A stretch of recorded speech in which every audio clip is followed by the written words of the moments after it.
I'm Kristen, and this is the Explorer in You podcast.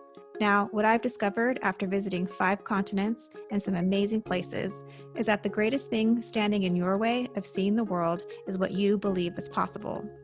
I believe that travel is for everyone, on any budget, and it doesn't have to be overwhelming. So this podcast is all about unlocking the explorer in you. You'll hear stories from people who will inspire you to set big travel goals and show you how to achieve them. Let's explore. Hi, Ari. Welcome to the show. Hi, thanks for having me. Wanted to start off with asking you to share a little bit about your journey to becoming an expat and then to talk a little bit about your blog along with Ari. My journey to becoming an expat was a strange and unexpected one. I thought that I was going to be abroad for about 9-ish months. I moved to Thailand to teach English, thought it would be this, great adventure. I never got to study abroad in university, so this was kind of going to supplement that.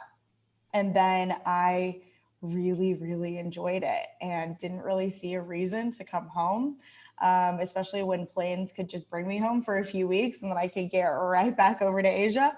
And I found a job in Chiang Mai where I was introduced to the world of international teaching and really found my niche and loved what I was doing and was like, I can do this for the rest of my life if I want to. And I can do it without having to deal with living in the United States and all of like the taxes and everything's just so expensive.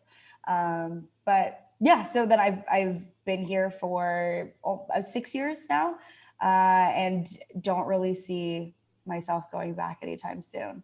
And then for the blog, I started it just because I wanted to have something to look back on when I maybe did move back or decide to settle down, to kind of see where I started and the adventures that I've been on. And maybe I can share those tips with friends or anybody else that might want to read them. I definitely want to talk about your experience living in Chiang Mai, but I was curious if there was like a specific moment where you knew that you wanted to try living abroad. It's kind of weird when I tell this story, but I honestly think that I woke up one day and I was like, I think that this is a good idea. Because when I really try to dig deep in my brain and figure out why did I even, like, how did I come up with such a plan? I was applying to master's programs when I was living in Portland after I graduated college, and weird things kept happening. My applications didn't make it to schools, and letters of recs weren't making it from my professors to the universities I was applying to. And I was just really disheartened. And I was like, I need to figure something out. I don't know what that is, but I need to figure something out. And I genuinely think I kind of woke up and was like, I think I'm going to teach English. A few friends had done something very similar for like a summer program, but nothing long and concrete.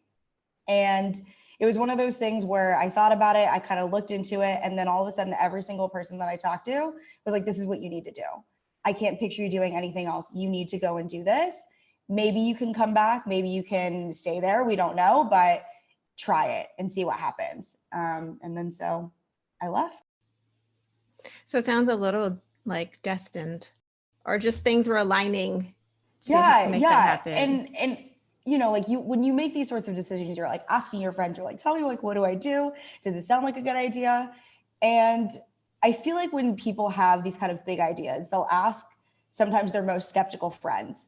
And if depending on what their most skeptical friends say, they kind of know which path to take depending on the feedback that they get. And so I had a few friends that were like, why are you applying to grad school? Like, do you really want this? And I was like, okay, I guess these are the friends that I need to ask about moving abroad. And those are the ones that were like, we need you to do this. If it's not for yourself, then for us, like go and be abroad and tell us what that experience is like. It's great to have friends like that. Yeah. Kind of nudging you in like the path that ended up being what you were supposed to be doing. Yeah. So that's really neat. And so you were living in Chiang Mai, and I spent about a week there a few years ago, I think 2014, and it's such a nice place to live. I imagine it was a nice place to visit. So how can you describe a little bit about your experience living there, how you supported yourself, and how much maybe you were able to travel? When I first moved to Thailand, living in Chiang Mai was the goal. Okay. And when I was originally placed, I was placed in this very small town north of Bangkok, and then eventually found this job there. And that was kind of another destined thing that wouldn't have come about unless I was doing what I did before. But living there was great, honestly. It was the best part of Thailand to live in my opinion. Like Phuket is really nice, Bangkok is really nice, but there's something about Chiang Mai that has such a small town feel, but escapability is really accessible. So the airport is located within the city, as I'm sure you know. Mm-hmm. And from my front door to the gate in the airport took me maybe 12 minutes, depending on how speedy I was being. So it was easy to just, if I needed a week and away, I could go. Yeah. I do remember that being so strange. Like, how was the airport so close to this lovely like place? And it didn't really seem to like overshadow the city, which sometimes it can do when your airport is like right on top of the city. It was very interesting and so convenient. Yeah. And it's made wherever I move, like that's one of the things that I have to look for is how easy can I get to the airport like within an hour or whatever. KL is actually not that great. It's very far away, but I mean, other than that, like Chiang Mai was just gorgeous. You could be in the city and you would look to the left and you would see mountains, and you would look to the right and you would see mountains. And it was kind of surreal living there. There was a huge expat community. There's a lot of digital nomads that live there because Wi-Fi speeds are pretty great. There's a lot of great cafes. The community in general is just pretty large. There's also a lot of international teachers that are there, a lot of yogis and people that they didn't really want to settle anywhere else. So they chose Chiang Mai. It's pretty easy to live in. So, and then it sounds like you were able to travel to different places pretty easily and probably economically too.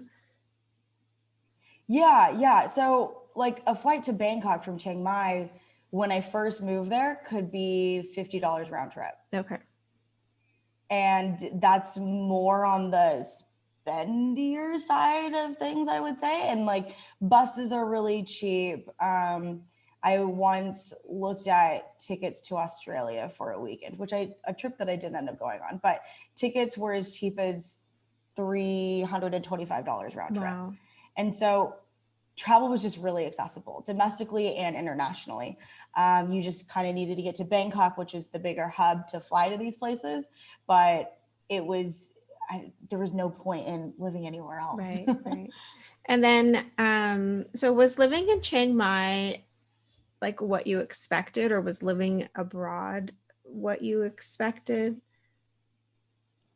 A little bit. So I had grown up visiting Singapore a lot because my mom is from Singapore. So I very much equated living in Thailand to be similar, which in some ways it was, but in a lot of ways it wasn't. When I first moved, it was nothing like I expected. Bangkok was this crazy, dirty, kind of disgusting city. And I was just like, what have I done? And then we moved to a beach town called Hua Hin. And that was when I really knew that this is what I loved. The people were just so nice. It was gorgeous. There was hiking. Being an expat is really, really easy in Thailand. The way that people treat you is better than I think you would get treated on a regular basis anywhere else. They have a really, really high regard for foreigners, which is a good and a bad thing. They're just very kind too, I think. Yeah. They're very, very nice people. And I think it was more developed than I expected in certain areas, of course, not everywhere, but What was it like being there with COVID? How was that being handled? The reason why I wanted to talk to you is because our listeners are mostly US based and we're not able to travel, but to sort of hear how the other parts of the world are dealing with day-to-day life, and especially in this pandemic, I think is just it's good to know, it's good to be an informed sort of global citizen. You're not just focused on, what's going on in your area. Thailand has been doing amazingly, even now.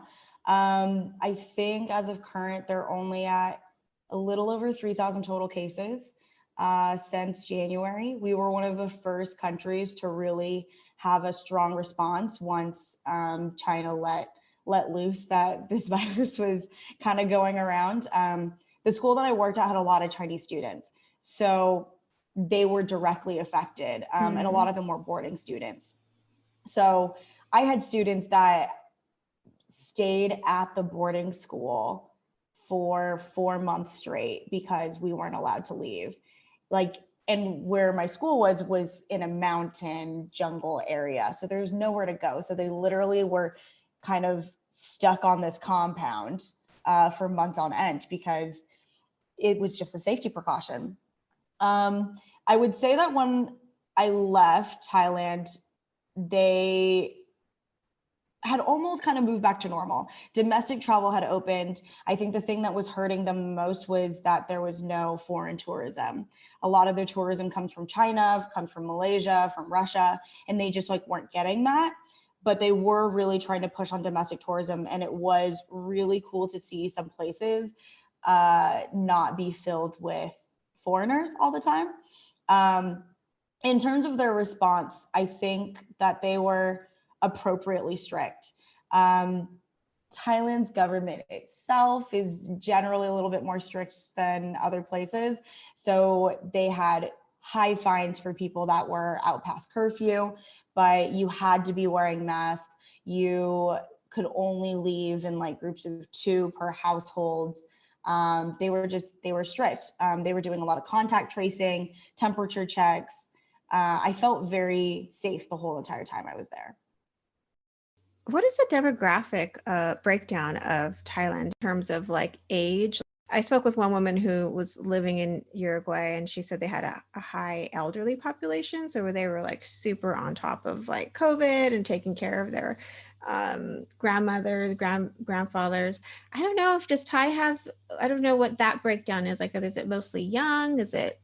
That I'm not super sure about, but I do know that in a lot of households, you're living with your extended family.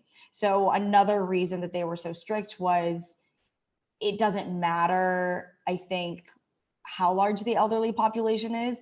The chances of them living with the young people that would be in the workforce was quite high. So they didn't want children going to school or people going to work so that they would infect the older people living in that same household and then the whole entire family. So, yeah. Right, is impacted. That makes sense. And then I saw a video of yours where you had taken a trip, I think it was shortly before you moved, and it looked like it was in a beach area and it looked very quiet. And so was that kind of nice it's not great for the tourism industry, but how did you see the COVID in fact impacting tourism when you traveled within Thailand? It was interesting. So I went to Khao Sok National Park. It's very beautiful. There's giant limestone cliffs, but it's usually really, really, really busy. And when I went there, I was the only person staying in my hostel, and that's never happened before. And this also was cheap too. It was $2 per night, just because I was just being a cheap out. And I just felt kind of bad because there was no one there. It was really, really hard for me to get a minibus from the airport to my hotel, where normally there would be maybe 4 or 5 options. In the minibus, I was the only foreigner. All of the locals were just on their daily work commute. And I was the only foreigner that I saw, I think, for 2 or 3 days in the park. And I was talking to the driver and I was like, hey, how's it going? What's it like? And he was like, it's very quiet. There's nobody here. And granted, it is a little bit of the off season, but still, like, I think the park was operating at like 35% capacity, which was huge. And even on the treks that I wanted to go to, they would tell me that I would either have to pay a lot more, like the price of maybe 2 or 3 people, to subsidize the fact that I was hiring a guide or whatever, or I just couldn't go. And so one of the things that people do when they go to the park is they stay on these overwater bungalows. Like that's the thing to do. So obviously that's what I wanted to do. But because there was no one at my hostel had to call, I think maybe 6 or 7 hotels to try to figure out if there were other people that wanted to stay overnight on the lake on the same night that I did. And I didn't know until the morning that I was leaving that I had a ticket to go. Oh, wow. Yeah. Okay. So it sounds like it took a little more coordination with others and a little less options. Yeah, it wasn't your typical like spontaneous kind of weekend trip that you can usually do here. Which I mean was fine. And I think that other places were still quite open. Like Phuket was pretty open within Phuket anyways. And Bangkok was pretty open as well. So cool. And then, so you're living in Malaysia now, and what has that experience been like? And can you give us a little taste of what your daily life looks like? How are they dealing with COVID? Yeah, sure. So currently I'm in lockdown and I think Malaysia's at like 42,000 cases. When I first got here, they were at 10. So within the last few weeks, things have really kind of gotten a little bit out of control just because the way that Malaysia works, everyone is living in cramped quarters. There's a lot of Filipinos and Indonesian workers that are here that are either contractors or in-service maid helpers or what have you, that are living in close quarters with each other. And it's hard to get that under control because they don't have anywhere else to live. I think the other sector that's really been affected is the prison sector in Malaysia. So because of that, the whole entire country is kind of under a conditional lockdown, which is strange and not as limiting as I thought that it would be. So schools are closed, but if I want to, I can still go to the grocery store. I can still go on runs. I can still go eat with some friends. It's just the schools and I think maybe churches that are closed. So where large groups gather, I guess. Yeah, where large groups gather. Yeah, it sounds similar to here. We can still go out. I don't know. I don't think we can eat inside restaurants, but we can eat outside. I think we just had a curfew instituted for like 10 p.m. to 5 a.m., but I don't think most people are going out. And so then you're still teaching in Malaysia. Yeah, so I teach online now. Oh, okay. How are you liking that? Do you prefer to be in person or? Oh, absolutely. Absolutely okay. In person. I'm the sort of teacher that really feeds off of my students' energy. And so sometimes I'll be sitting here and I'm looking at a bunch of black little boxes. And I'm like, please turn on your camera. And one student will be like, okay, here you go. I'm like, hi, how are you? Yeah, that's tough. Like, so when you were in Thailand, I think a lot of people in Chiang Mai speak English. Yeah. And is that the same case where you're at now? Like not knowing the language, has that ever been like a huge hindrance? No, no, the only thing that's a hindrance is that people think that I speak the language that they want me to speak. That happened in Thailand. It happened here. I think it's happened in basically every Southeast Asian country I've ever visited. People they automatically speak to me in their local language. And I'm just like, I'm an ignorant American. I only know English. And they're just like, what? And I'm like, English? And they're like, oh. And then they walk away.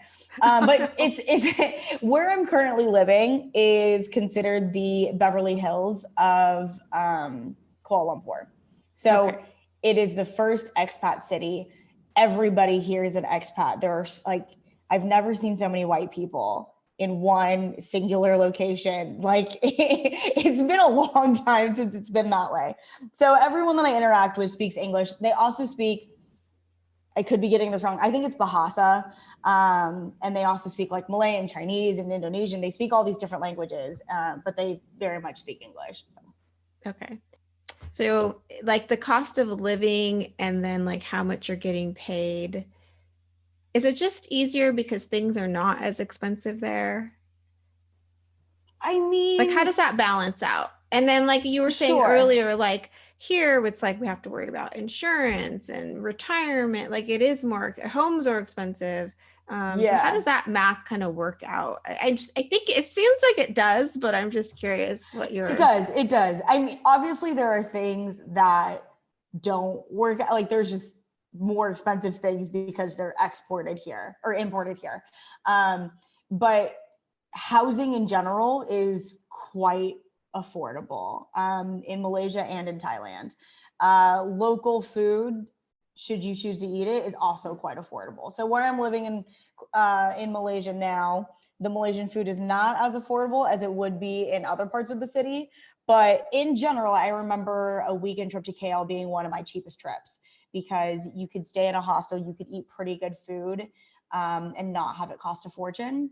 But that being said, there are certain luxuries that do tend to be more expensive. Like in Malaysia, for example, I have to pay a giant deposit on everything. I had to pay a deposit, I think it was like $150 for my SIM card on my cell phone plan. Oh, interesting. Yeah. And I was like, you need how much money for what now? And they're like, it's a deposit and you'll get that back. And I was like, okay, cool. I had to pay a deposit on like my water delivery, which was weird. And it was, I don't know, it was like $300 that I'm paying for water, for like drinking water, which is crazy. But then bills, for example, are stupid cheap. I think my water bill was like $4 and my gas bill is maybe $3 per month. So what about healthcare? Healthcare. So one of the best things about being an international teacher is that you're looking for packages where schools are providing that sort of service. So I never have to look for healthcare unless I'm traveling and want travel healthcare. So I've never lived in a world where, I think my friend was telling me the other day that there was open enrollment or something like that. Yes. And she was explaining that process to me and I was like, what are you talking about? She was like, what are you talking about? They just give me insurance? I don't know. But also like dental's really cheap here, but it's not included in my insurance. So yeah. Yeah. So it's like there are things that, it sounds like things that are really great, things that are maybe not so great, but overall it's probably much cheaper than living in the US, it sounds like. Oh yeah, definitely. Like, I don't know. I think everything here is at least a little bit cheaper. And where I'm living, the imported goods are also decently affordable, I think. So nice. And then, so can you share a few lessons that you've learned living abroad? Like, what advice would you give someone who wants to live abroad? What's helped you to successfully do that for the past 5 years? The first thing is to just be really flexible. A lot of people that I've met that haven't succeeded in living abroad are people that are very stuck in their ways and are unmoving in their willingness to adjust to different cultures. They just do things differently. And as much as people want to say, oh, but we're living in 2020, it should be different. It's like, yeah, that's true for a first world Western country, maybe, but you're talking about a developing country and they're just not going to think the same. Like, gender equality is not going to look the same the way that people are discussing about it in the United States. It's just not. The way that people do, like here, for instance, people don't like to upset you, or at least in Thailand, they didn't like to upset you. So they know the answer to a question that you have, but they know that the answer is going to upset you. So they don't tell you the answer that's going to upset you. They tell you something else, which a lot of people are like, well, they're lying to you. And it's like, yeah, they are. but it's a cultural thing. They just don't want to like have conflict with you. And so they will do anything to protect that. So there's a phrase in Thai called sabai sabai, which is basically just like, you just kind of let everything roll off your back and it's okay. Like there's also things called Thai time. So when you show up 30 minutes late, people aren't really upset. They're just like, oh, something came up. Like it's not a big deal. But I know a lot of people at home that would be they would be livid if you made them wait for 30 minutes. And it's just, it's just cultural differences. Yeah, it's cultural differences. Yeah. So I think, yeah, that's one of them, be really flexible. And the second one is to just have fun with what's going on and to enjoy this experience. There's a lot of things that could be changed and could be made better, but that's part of the experience of living abroad, and you just get to live a different life, I think, which is really, really cool. Yeah. And then I think the last thing that I would tell people is to just do it, to just do the travel thing if you can. Don't go into debt if you don't have the money to do it, but chances are it's a once in a lifetime experience. So if you have the $300 to go on a hot air balloon over Turkey and see all of the other hot air balloons, do it. Or like, if you want to stay on a boat and, I don't know, watch the bioluminescence in the ocean, like do the thing, because it's not going to be here forever. And you're probably only going to be there once. As this year's shown us. Just do it, because you don't know. You really don't. Yeah. Throw you huge curveballs. Yeah. So you've been open and talking about dealing with anxiety and depression. And I was wondering if you could share what's helped you with that, how living in a different country has maybe impacted how you deal with it. Yeah, just anything that you feel comfortable sharing that has worked for you that you think, might help others. The first thing is therapy. I am a huge, huge advocate for therapy. It took me a really long time to find a therapist that I liked in Chiang Mai, but once I did, it was undeniably nice to have somebody else to talk to about my feelings. For a long time, I was burdening my coworkers and friends with the crap that was going on in my life. And it wasn't healthy. But I just didn't know what else to do. I think being away from home is really difficult. It was more difficult than I thought, especially now that the world is telling me that I can't go home. It's like the only thing that I want to do is go home and visit family and whatnot. But therapy really, really helped. I also think finding the things that bring you joy, whether or not it's going on a hike or just going to eat at your favorite food stall, those little comforts can go a long way in kind of easing what's going on in your life. And I think having that one friend to talk to that won't kind of judge you for what you're feeling and will be there for you is really helpful.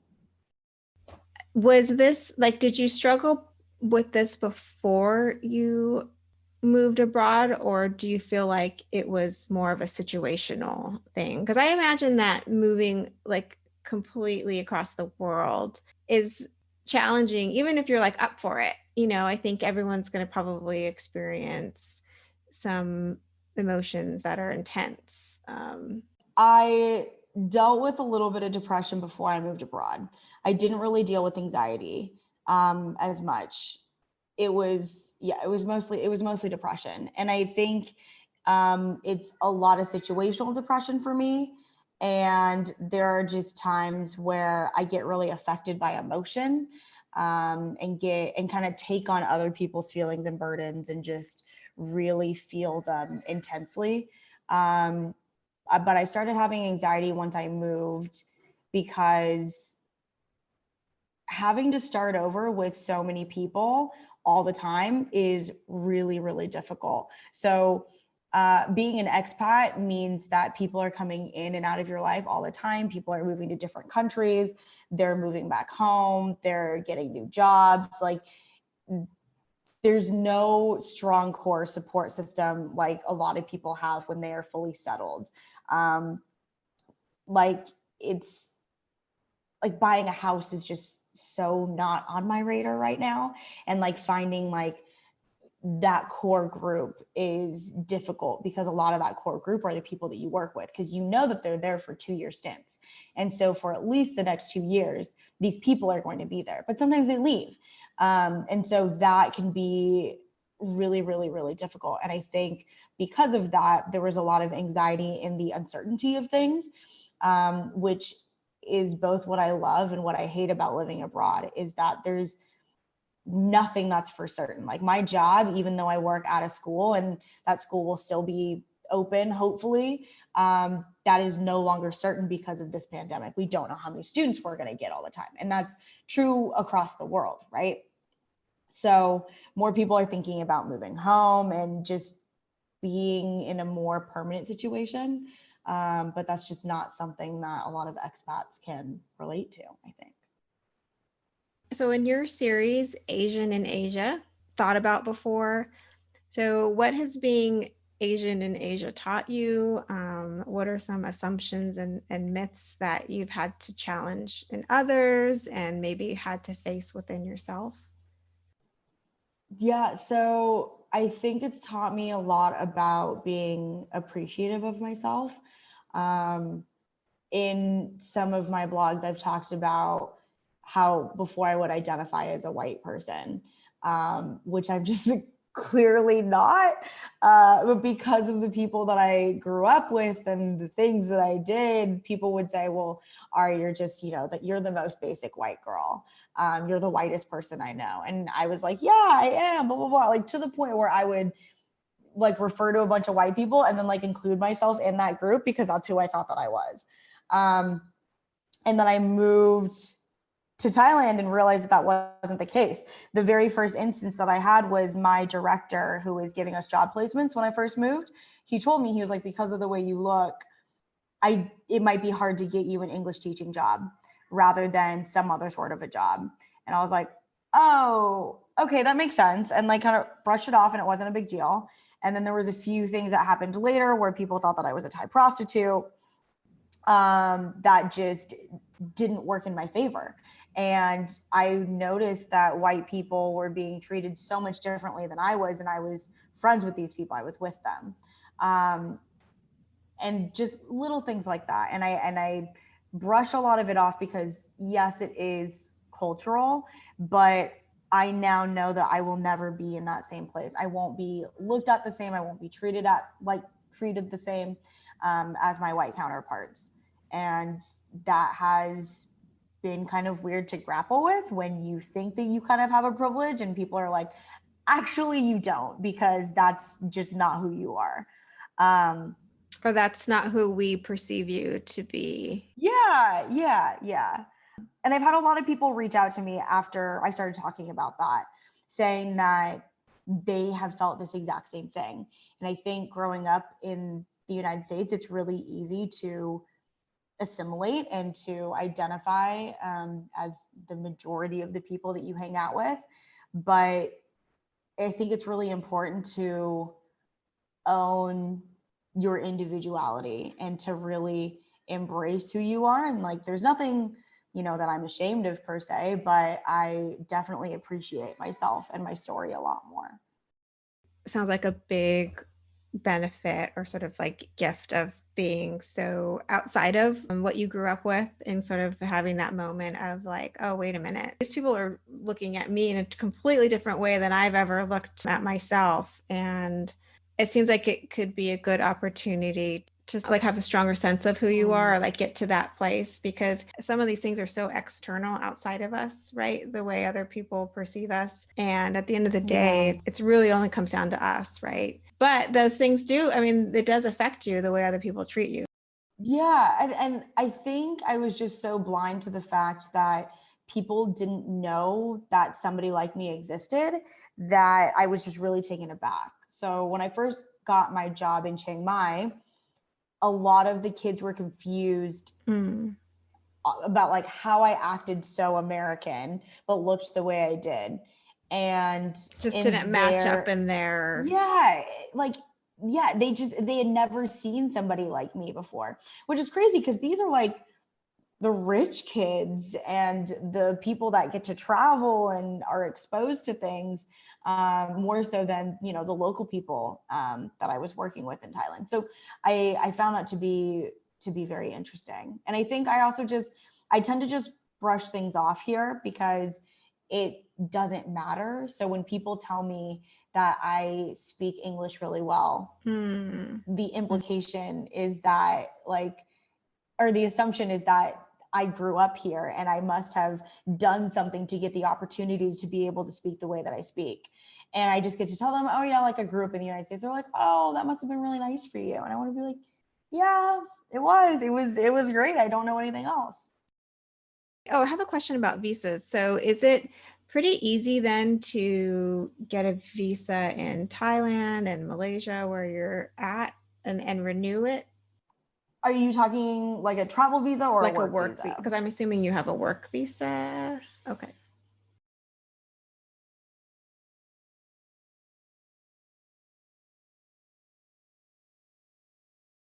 Okay.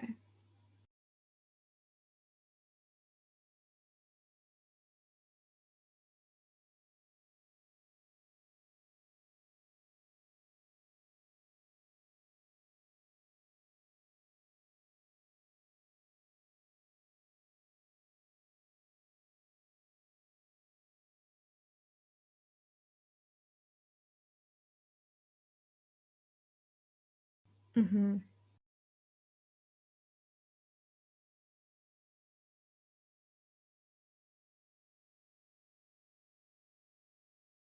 Okay. So then your employer has backed your visa for, okay. That's great. Yeah, it sounds like if you are with the right company, then it makes a lot of the things easier.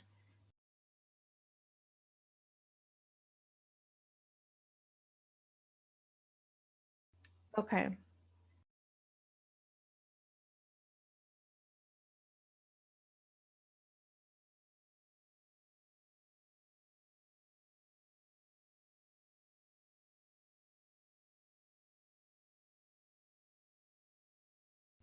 Mm,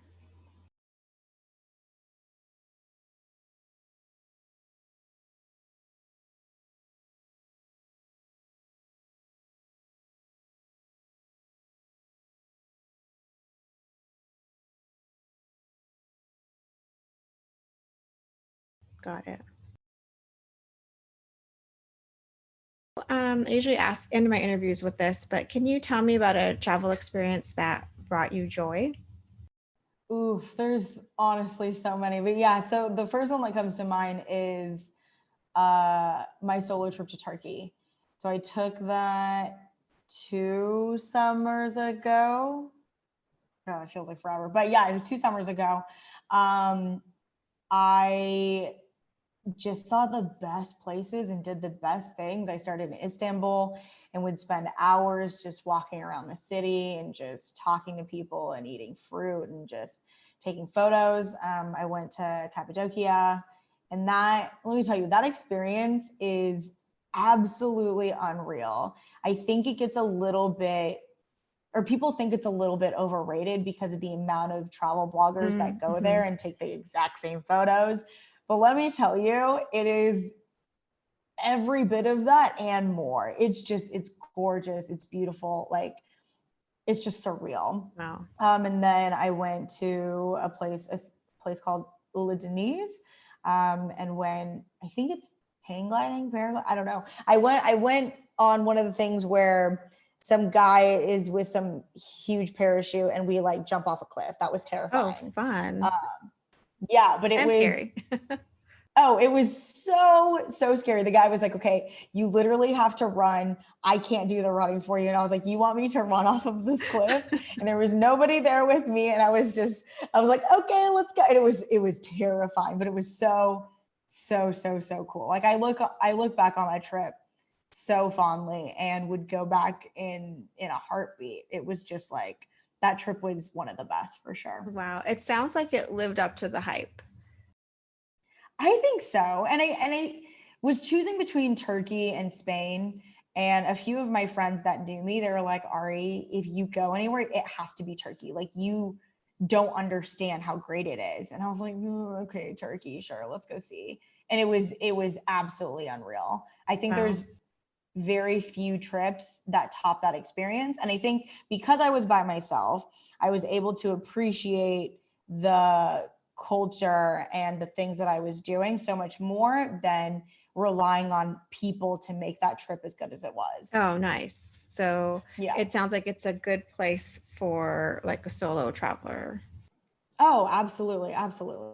And the people sound like the people are friendly and yeah. Everyone was really nice. And a little off topic, but one of the things that I loved were the men in that culture. Mm-hmm. It's well known that like if a Thai guy likes you, you don't know that he likes you. Sometimes they'll like leave a basket of fruit at your door to like attempt to court you. Like it's very subtle. passive and like so subtle. So it was really nice to see Turkish men just being so upfront. I didn't appreciate it most of the time, but it was just nice to know that like what a guy was thinking, regardless of if it was positive or negative. I was like, oh, okay. Yeah. Cool. You're like, I know what my next step can be because I know what your because deal you've is. told you've made a move, right? The ball is in my court.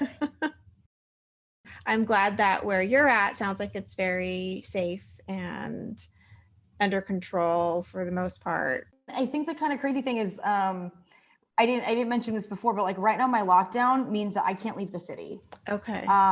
Which is crazy, I think, in my opinion. For how long? Or just indefinitely? Or we don't know. So they extend it like every 2 weeks. And what's even more wild is that everything is done through the newspaper.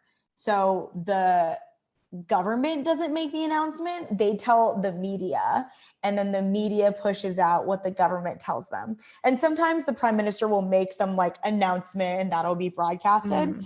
But it's the media that tells me whether or not I can go back to work at school. Oh, interesting. So you just have to wake up in the morning and read the paper?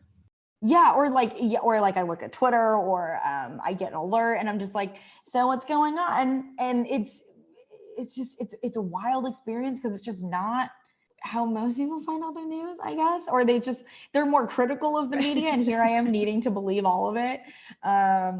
That is a very unique experience. Yeah. Yeah, exactly. Yeah. And I wish that I could leave the city a little bit to explore. Leave the city. Yeah. What is one area that like once it's lifted, you like want to go to? Like, is there a certain destination or? So they weren't on my list before I moved here. Well, there's two places. So one of them is the Cameron Highlands. They're just supposed to be gorgeous and green and hilly and just everything I love in the world. And then the next thing is the Parentian Islands. I guess they're on the East Coast and they're just supposed to be gorgeous. And I could use a little bit of ocean in my life. So. Sure. Can't we all? I live like 15 minutes from the ocean, so it's a requirement in my life, but so I understand. Well, I know that you will get to those places. I'm not sure when, but it will happen.